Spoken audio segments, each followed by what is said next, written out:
Hey, Joseph here again. There are a lot of times when we are in relationships and we think that the relationship is going to last for a long time.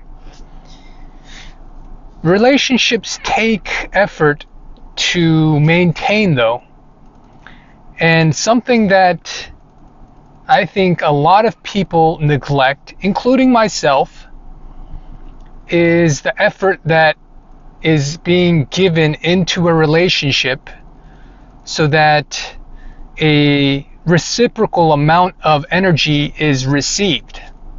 There's some give and take that you have to do in a relationship to make the relationship work.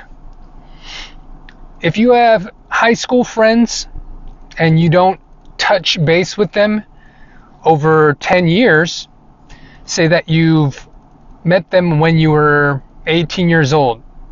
When you're 28 years old, if you're not staying in touch with them, most likely when you're 38, 48, or 58, that relationship is not going to be the same. These are just things that go without saying, but you have to put an effort into a relationship to make the relationship work. Live in the moment. Live in the now. I've heard this saying a lot of times, and today it just clicked for me what that meant. So I'm in my 40s, and there's a lot of friends that I don't talk to these days, and it could be for reasons because they've stabbed me in the back. They've shown that they're not interested in reaching out to me, so maybe because of that, my mind, my negative side of it, was telling me that I don't need to contact them either. If they don't want to make an effort to reach out to me, then why do I have to try and reach out to them? It's a two-way street, and I think the saying that if you have 5 friends in your life that you can call your best friend, or just friends in general, you're a very lucky man. And that, I think, is because it's hard to find people that reciprocate the same amount of energy that you're giving to them. I've got a lot of heart and a lot to give, and I have to be very selective of who I'm giving my time, energy, and focus to. I understand that relationships, there's a lot of drain that can happen from meeting the wrong kind of person, and there's very fulfilling moments, kind of like a life with sunlight, if I'm meeting the right kind of person.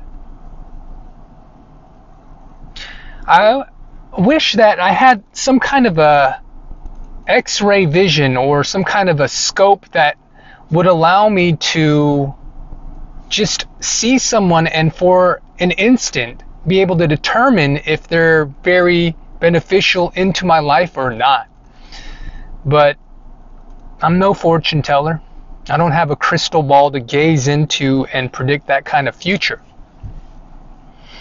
I've just got to play the cards that I'm dealt with, and no matter which way the road takes me, I think the longer that you go into life trying to meet new friends, the more careful you have to be. The older you get, the more that you accumulate. The more that you accumulate, the more others can take.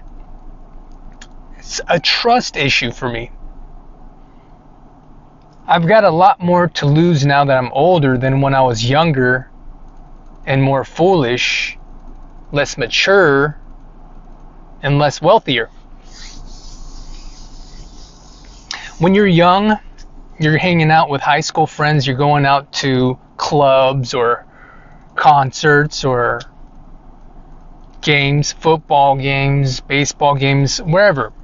But when you're younger, you're partying, you're going to house parties, you're just doing whatever it is. And it seems like it's a lot of things going on, but when you really think about it, it's just people that you're spending time with.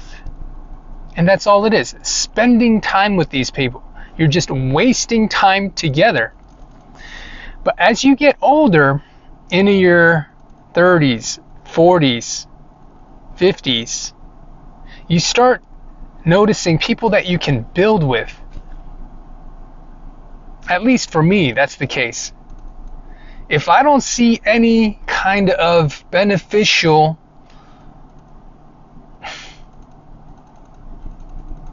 energy, any kind of give and take that I can benefit from, learn from this person, I'm thinking to myself, why am I wasting my time? Are these people that I'm hanging out with energy drainers, or are they people that I can learn and grow with? It's not something that I'm just being conceited about and think that I'm better than these kinds of people. It's just there's a lot of fools in this world that you can avoid, because hanging around with these fools will make your life harder than it needs to be. Life is already hard enough. Why are you trying to make it harder? Just a thought that's been crossing my mind today. I've got a lot on my mind, and just vlogging it out here and throwing it out for my YouTube channel, it helps me put a clean slate out and just clear my mind. Thinking is not good. You don't want to just think all the time. When you think all the time, you start getting into a worrisome state. I think that the best state to be in is a state of non-thinking. When things just start flowing naturally. What do they call it? A flow state? Kind of like when a MMA boxer's in the ring and he doesn't have to think about how he has to position himself to set up a counter punch to knock his opponent out. He just knows where he has to be because he's trained so much that he doesn't have to think about it. Kind of like Alex Pereira was in that fight with Khalil Roundtree. At that end of, I think, round 4 it was, he was just evading punches that he was throwing, and then he was knocking punches to the body, and just flow state. He was just doing it without thinking, and it was just a beautiful thing to see in movement. If you haven't seen that fight, I highly recommend going and looking up that fight. Yes, we're talking about relationships and how you're trying to focus and choose people to spend your time with. I had a very good weekend today. I got to spend some time with a good friend, and we went out, grabbed some coffee together, and ate some good breakfast together.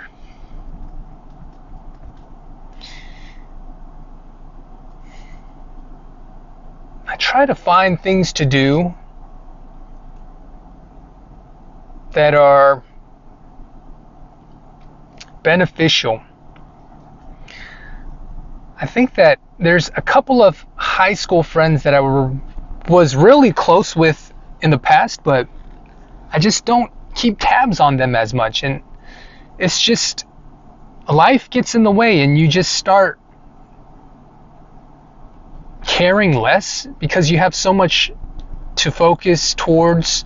Maybe it's just because there's 1,000 excuses out there, right?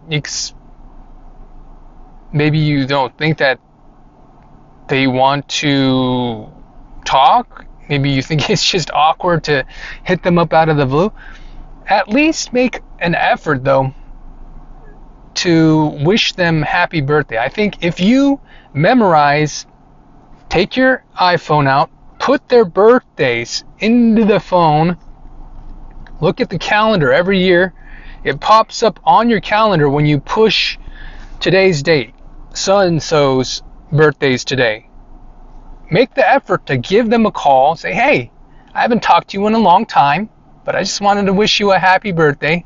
Maybe share a memory that you both had together. Reminisce some time. Hey, remember that time that we went to such and such's house and we drank a couple of beers and did this and that?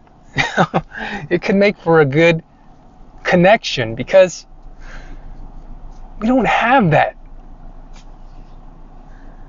Social media has got to the point where we're so connected, yet so disconnected at the same time. We can call someone at the opposite side of the world, FaceTime, and be connected instantly.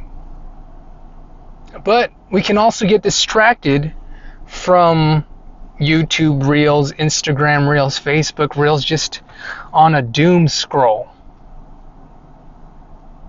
This video, that video, liking this video, then you see 100 more videos based on the algorithm. They just select all these videos that it's like a gambling slot machine. You push like, you get recommended more videos. And then when you find a good video, your mind is just, whoa, dopamine. Oh, jackpot, dopamine. You're just laughing at stuff that's entertaining, but you're so disconnected here. What is this? We're staring at pixels on the screen now and finding dopamine hits off of this instead of connecting with real human beings.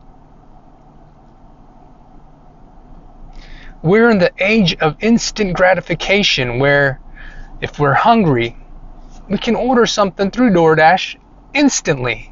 That food is in our hands. That warm plate of food is there for us to consume. If we're lonely, we could just hop on our phones, scroll through videos, get dopamine hits, and feel less lonely. Instant. Now. I don't have some kind of item that I feel like is going to provide a plug into the emptiness I see in my heart.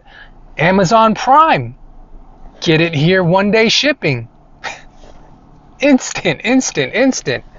Who needs to leave the house and go shopping anymore? Just get it instant.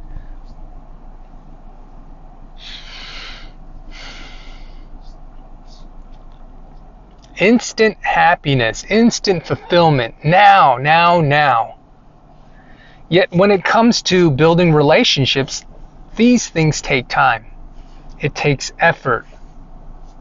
How often do you have to talk to a friend in order for them to be considered your friend? Once a week? Once a month? Once every couple of months? Once every 5 years? You've got some friends, no matter how long it's been, 5 years, 10 years, you see them later on, and it's like you never fell off. You just picked up, like, right where you left off. It just doesn't seem like all that time has passed away.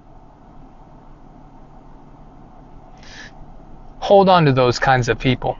They're very few and far between. Friends are hard to find.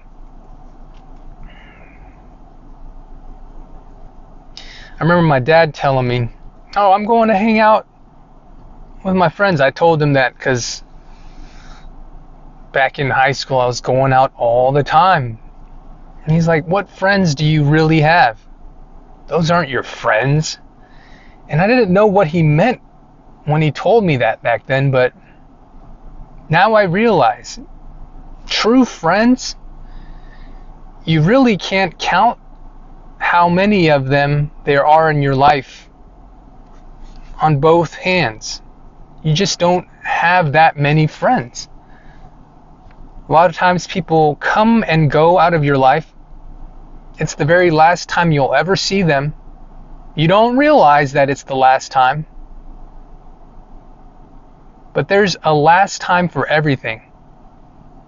A last time that you went on a school bus, that big yellow school bus. You didn't realize it at that moment, but that was the day that you stopped riding that school bus. You won't be on that bus again to see those elementary friends because there's a time and place for everything. There's a time and place for those friendships to move on and new friendships to be filled in the spot where the old friendships were.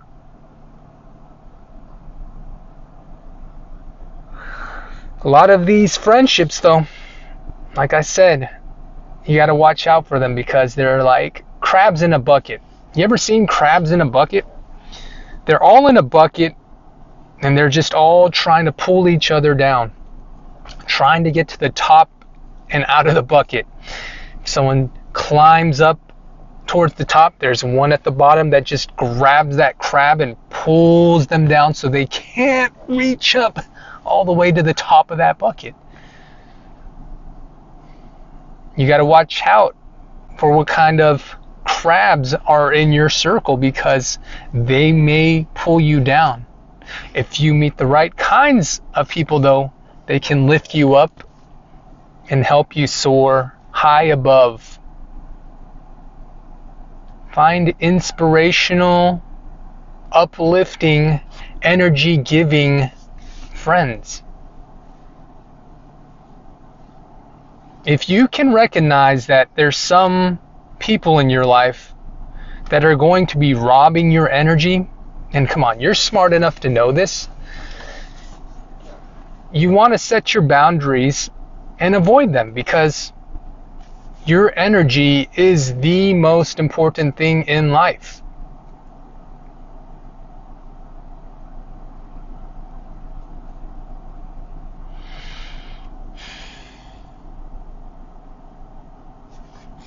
You've got to expect nothing from these people. Appreciate what they do, but don't have high expectations because a lot of times you expect someone to be like something and you'll be disappointed. If you expect someone to be something that they aren't, you're going to set yourself up for disappointment. Expect nothing and appreciate everything.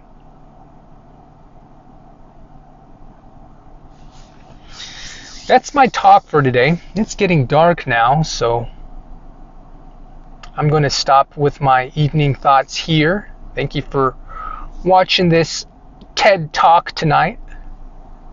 I'll catch you on the next one. Peace.